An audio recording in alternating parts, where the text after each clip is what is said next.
Did Shang and the others lure Shanquella to Cabo with the intent to harm her? Was this planned from the start?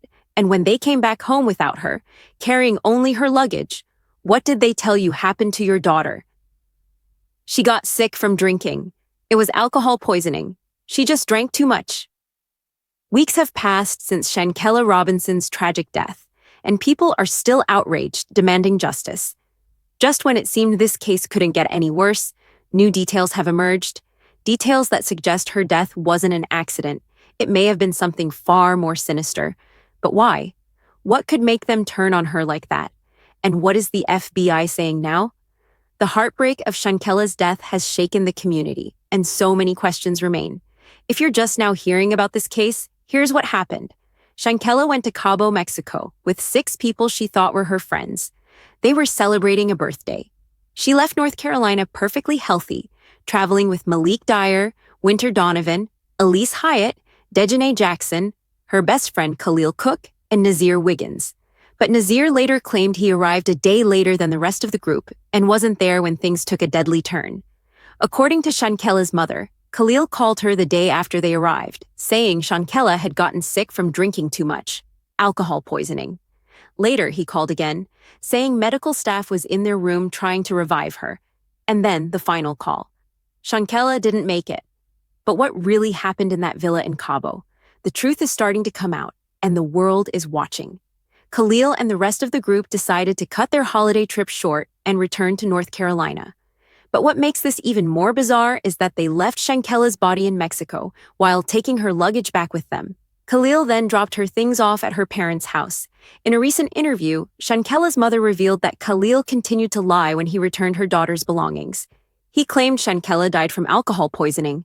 Interviewer: when they came back with her luggage, what did they tell you happened to your daughter? Mother: they said she got sick from drinking. It was alcohol. She got sick from drinking. It was alcohol. Khalil had been close to the family, and they trusted him. Even after getting back from Cabo, he kept coming around. But everything changed once the autopsy results came in. Interviewer: when was the last time you heard from him? Mother: I haven't heard from him since the autopsy came back. That's been about 2 or 3 weeks now. Before we dive into how the autopsy exposed the truth, there's a police report to consider. It stated that Shanquella's friends told medical staff she had been drinking heavily and was severely dehydrated. The report said guests at the resort called for medical help, claiming she had consumed too much alcohol. A doctor assessed her and said she was stable but dehydrated, but advised that she be taken to the hospital. Her friends refused, and the report said she went into cardiac arrest and was declared dead at 6 p.m. This refusal to take her to the hospital should have been a red flag.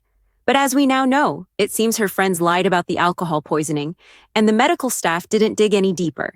At first, Mexican authorities treated Shanquella's death as an accident and didn't investigate further. But when the autopsy results came back, they completely contradicted the police report.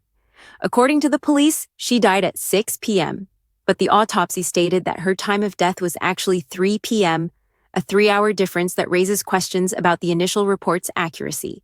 Even more telling, the autopsy found that Shanquella's cause of death was a severe spinal cord injury and atlantoaxial subluxation, an injury suggesting that her neck was violently forced out of place, something consistent with physical assault.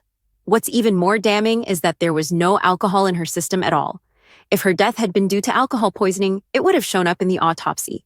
This makes it clear that her friends were covering up the truth. Then, a video surfaced online that made everything even worse. It showed Dejanay Jackson hitting Shanquella repeatedly while she was defenseless. The other friends stood by, watching without intervening, and Khalil can be heard saying, "Quella, can you at least fight back?" It's also reported that Winter Donovan hit Shanquella and even slammed her into a wall, injuries that could have contributed to the fatal spinal damage. The video caused public outrage, and Shanquella's parents pushed hard for justice. As a result, Mexican authorities reopened the case, and the FBI became involved. The initial conclusion of accidental death was overturned, and the case is now being treated as a femicide. Femicide is the killing of a woman specifically because of her gender. If convicted, those responsible could face up to 60 years in prison. This ruling has led many to believe that Shanquella's death was premeditated, possibly even planned before she and her friends left North Carolina. People pointed out how her friends stood by and watched as she was violently beaten without intervening, which has raised concerns that this could have been a coordinated attack. Suspicion grew further when another video from the trip surfaced online. In it, the group was clearly seen planning something behind Shanquella's back. One person in the video asked, "Hi, what goal?" Another voice responded, "They crew." This raised alarm bells for many because it seemed like the group was deliberately trying to keep Shanquella from overhearing them. They were also suspiciously quick to leave Mexico after her death, abandoning her body just hours later. Many speculated that the trip was an excuse to harm her in another country and then return quickly to avoid justice. This rapid departure and abandonment of Shanquella's body made many believe that the friends were hiding something. People have voiced their anger, demanding that everyone involved in Shanquella's death be arrested and held accountable. Some even said, "All of these people involved in Shanquella Robinson's murder need to be arrested and put away for life. If that doesn't happen, it's not going to be good. It was a planned attack." People have lost all of their morals, and the more I think about the Shanquella Robinson assault, the angrier I get. They planned this entire thing. They intentionally planned the trip to Mexico to kill her. They intentionally caught her at her most vulnerable and recorded it to embarrass her. Premeditated. Now, in a new development, Mexican authorities have confirmed that Shanquella's death was premeditated. They have issued an arrest warrant for one of her friends, whom they believe was the main aggressor. In an official statement, they said, "This case is fully clarified. We even have a court order. There is an arrest warrant issued for the crime of femicide to the detriment of the victim and against an alleged perpetrator, a friend of hers, who is the direct aggressor.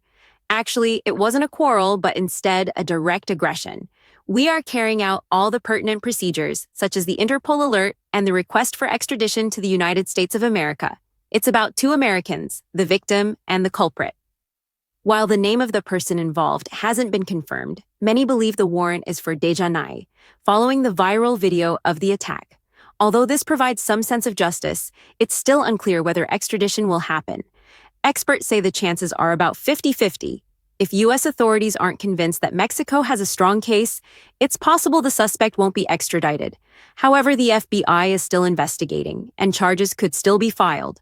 The FBI's Charlotte Field Office released a statement saying, "The FBI Charlotte Field Office has opened an investigation into the death of Charlotte resident Shanquella Robinson in Cabo San Lucas, Mexico, on or about October 29, 2022. Due to the ongoing investigation, we have no further comment. The case is ongoing, and we'll continue to update as more information becomes available. Stay tuned for the latest developments."